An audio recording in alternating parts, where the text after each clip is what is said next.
लेकिन आपके एक और साथी हैं जो एक और पद यात्रा कर रहे हैं, पद यात्रा तो नहीं पर भारत जोड़ो न्याय यात्रा कर रहे हैं, और वो आजकल कुछ एंग्री यंग मैन की भूमिका में नजर आ रहे हैं। राहुल गांधी की बात कर रही हूँ।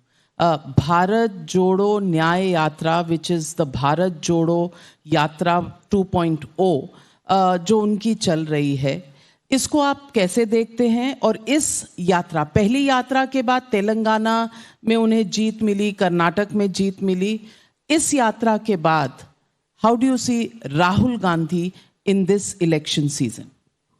देखिए, इस पर मैंने पहले भी टिप्पणी करी हुई है। यात्राओं का एक अपना महत्व है। यात्रा चाहे आप पैदल करें, गाड़ी से करें, हेलीकॉप्टर से करें, पब्लिक कनेक्ट, पब्लिक आउटरीच, जो भी पब्लिक सर्विस में है, पब्लिक डोमेन में है, उसको तो करना ही है। अगर आप वैसा कोई प्रयास करते हैं तो उसका निश्चित तौर पर कुछ ना कुछ फायदा आपको होगा। लेकिन यात्रा का जो फायदा है वो चुनावी परिणाम में असर, उसका इफेक्ट हो जाए, ये जरूरी नहीं है। इस देश में सबसे चर्चित जो यात्रा रही है वो आडवाणी जी की सोमनाथ से अयोध्या की यात्रा रही। उस यात्रा ने आडवाणी जी को घर घर उनके नाम को पहुंचाया, राम मंदिर को मुद्दा बनाया, भाजपा को उनके ग्रासरूट पर कैडर बनाने में मदद करी। पर से उस यात्रा से भाजपा चुनाव नहीं जीत गई। तो यात्राएं जब आप करते हैं तो आपकी खुद की समझ बेहतर होती है, पब्लिक को आपको करीब से देखने, जानने, समझने का अवसर मिलता है। लेकिन उससे आप चुनाव जीत जाएं ये जरूरी नहीं है। जहां तक राहुल जी की ये यात्रा का सवाल है, जैसा कि आपने देखा, पहली बार उन्होंने जो यात्रा की उसका फायदा उनको कर्नाटक में अपेरेंटली और तेलंगाना में शायद मिला, लेकिन उसी यात्रा का फायदा राजस्थान में, मध्य प्रदेश में, छत्तीसगढ़ में नहीं मिला। तो जो बात मैं आपको बता रहा हूं कि उससे राहुल गांधी को कुछ फायदा हो सकता है, लोग उनके बारे में बेहतर समझ सकते हैं, जान सकते हैं, लेकिन वो चीज आपके इलेक्शन के परिणाम में कन्वर्ट हो जाए उसके लिए और कई फैक्टर आपके पक्ष में होने चाहिए। ये जो अभी यात्रा, सेकेंड यात्रा उन्होंने करी है, इसका कोई बहुत बड़ा असर मुझे नहीं दिख रहा है। उसकी एक मेन वजह यह है कि इस यात्रा की टाइमिंग गलत है।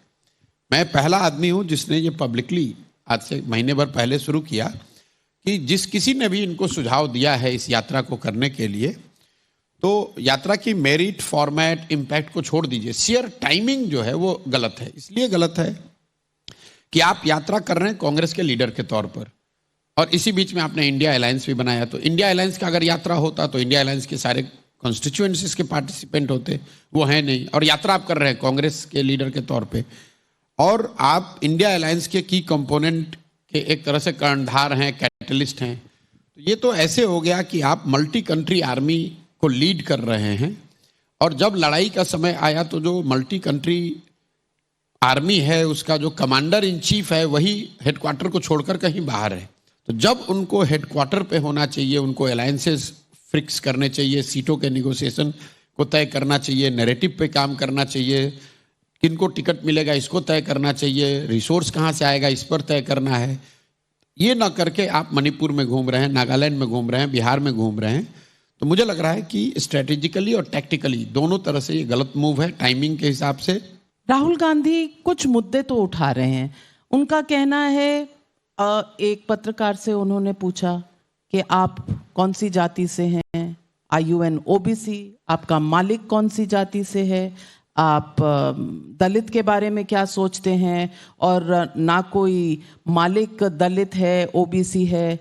फिर वो अगर राम मंदिर का मुद्दा उठाते हैं तो उसमें कहते हैं कि वहाँ अडानी अंबानी जा रहे हैं, वहाँ ऐश्वर्या राय डांस कर रही हैं, वहाँ कोई दलित ओबीसी नहीं जा रहा। और वो ये भी कह रहे हैं कि आप लोग इस देश में जय श्री राम करते रहेंगे, आप लोग वोट कैसे देना है, मुद्दे कौन से उठाने हैं, ये आप में समर्थ नहीं है। ये जो एंगर है, ये जो गुस्सा है राहुल गांधी का, ये पब्लिक किस कॉन्टेक्स्ट में देखे? देखिए, हर आदमी का अपना तरीका है। अब उनकी टीम ने, उनके जो सलाहकार हैं या उनके जो भी पार्टी के लोग हैं, उन्होंने ये तय किया है कि इन बातों को वो उठाना चाहते हैं। मेरा अपना मानना है कि कांग्रेस जैसे या किसी भी राष्ट्रीय दल को जाति के आधार पर बहुत बड़ी राजनीति करने का अगर कोई दल प्रयास करेगा तो उसको नुकसान होगा, क्योंकि क्षेत्रीय दलों के लिए तो ये फिर भी ठीक है क्योंकि आप अपने एक क्षेत्र विशेष की, एक राज्य विशेष की बात कर रहे हैं, किसी एक जाति या जाति समूह के पक्ष या विरोध में आप बात कर सकते हैं। जब नेशनल पार्टियां, नेशनल लीडर्स जाति के आधार पर बात करना शुरू करेंगे तो उसमें इतने इनहेरेंट कॉन्ट्राडिक्शंस हैं कि संभव है कि कहीं पर ओबीसी आपके साथ है, कहीं पर ओबीसी आपके साथ नहीं है। लेकिन अगर आप नेशनल लीडर के तौर पे ये बात करना शुरू करेंगे तो कुछ जगह पे फायदा हो सकता है और कुछ जगह पे बहुत नुकसान भी हो सकता है। कांग्रेस को इससे, कांग्रेस जैसे दल को, मेरी अपनी समझ है, बचना चाहिए। जातीय जनगणना होना चाहिए, उसको साइंटिफिक बेसिस पे उस पर निर्णय हो, बात हो, वो सब ठीक है। लेकिन उसको चुनाव का मुद्दा बना देना, कांग्रेस अगर उसको अपना सेंट्रल थीम, सेंट्रल मुद्दा बनाएगी तो उसका नुकसान होगा। लेकिन आपने कहा इंडिया अलायंस के साथ बातचीत करनी चाहिए। May be the Congress can turn around and से हमने अखिलेश यादव के साथ, समाजवादी पार्टी के साथ अलायंस करके 17 सीटें ले ली हैं तो हमारी तो सक्सेस है। आम आदमी पार्टी के साथ भी दिल्ली में कम से कम 4 और 3 पर मामला सेटल होता हुआ नजर आ रहा है। Is this a success? ये तो मीडिया का ऑब्सेशन है कि सीटों का डिस्ट्रीब्यूशन हुआ कि नहीं और कौन इसका चेहरा बनेगा। मैं बार बार कह रहा हूं कि इंडिया अलायंस बनना शुरू हुआ जून में।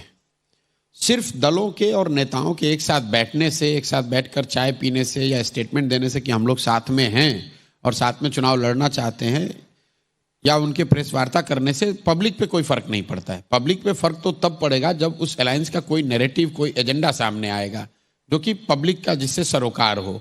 What India alliance is trying to do is कि पहले लीडर्स को इकट्ठा कर लो, दलों को इकट्ठा कर लो और उसके बाद नैरेटिव बना लेंगे। तो वो मुझे लगता है कि it is like putting the cart before the horse. Time है और is it too late? Do you think India alliance वाकई में एक पोटेंट अलायंस है जो मोदी को चुनौती दे सकती है? दे सकता था, लेकिन उन्होंने सही समय पर इसको बनाया नहीं। और जब बनाया उसके बाद जिस सिंसियरिटी से उस आइडिया पर, उस नैरेटिव पर काम होना चाहिए था, वो काम हुआ नहीं। इन्होंने बनाया जून 2023 में। कई लोग, हम लोग सुनते हैं पब्लिक डोमेन में कि मोदी जी ने राम मंदिर का जो ये समारोह था एकदम टाइम्ड टू परफेक्शन की जनवरी में किया ताकि चुनाव में उसका लाभ उठा सके। मान लीजिए कि इस बात को एक बार को सही मान ले कि चुनाव के लाभ के नजरिए से ही ये पूरा मंदिर का काम किया गया। लेकिन ये वो कर इसलिए पाए कि 3 साल या 4 साल पहले उन्होंने ये सोचा होगा कि मंदिर का निर्माण इस गति से कराओ कि वो जनवरी 2024 में हम इसको कर पाए। मतलब वो 3 साल 4 साल पहले से अपनी 24 की तैयारी कर रहे हैं। तो अगर आप उनसे लड़ रहे हैं, विरोधी, राजनीतिक विरोधी है, तो आपको भी सोच के रहना है कि भैया मंदिर वाला मुद्दा आएगा 24 से पहले, भाजपा, मोदी जी उसको बनाने की कोशिश करेंगे। तो इनको भी तो तैयारी 3 साल पहले से सोच के करनी चाहिए थी। ये 3 साल बैठे रहे। अब चुनाव के 6 महीने पहले उठ के इंडिया अलायंस बनाया। अब अलायंस बनाने के बाद भी उनका आप वर्किंग आवर देखिए। इंडिया अलायंस की जो 4 बैठकें हुई हैं जून से लेकर अभी हम लोग बैठे हुए फरवरी एंड में, कुल 4 इनकी बैठक हुई। वर्किंग आवर आप मिलाकर अगर देखेंगे, अगर 2-2 दिन भी है तो 10 दिन, 7-8 दिन का टोटल काम हुआ है। अगर ये जेन्युइनली सीरियस थे, किसी वजह से लेट बना अलायंस, तो किसने रोका था कि जून के महीने में ही 7 दिन तक लगातार ये नेता एक साथ बैठे होते? जितना काम अभी हो रहा है ये काम जून में हो गया होता। अगर राहुल गांधी यूरोप 7 दिन जा सकते हैं तो 7 दिन बैठकर इंडिया अलायंस क्यों नहीं खत्म? उसके सारे जो आयरनिंग आउट जिन विषयों पर करनी थी उसी समय कर लेते। कांग्रेस ने यह किया कि इंडिया अलायंस बन गया। उसके बाद इनको सफलता मिल गई कर्नाटक में, तो इन्होंने सोचा पहले जितने राज्य के इलेक्शन हैं ये हो जाए। इसमें इनका अनुमान था कि इनको बहुत बड़ी जीत मिलेगी, तो वहां वन अपमैनशिप था कि अगर हमें जीत मिल गई तो हम इंडिया अलायंस को डिक्टेट कर पाएंगे या उसकी लीडरशिप हमारे पास रहेगी, उसको हम अपने टर्म पर चला पाएंगे।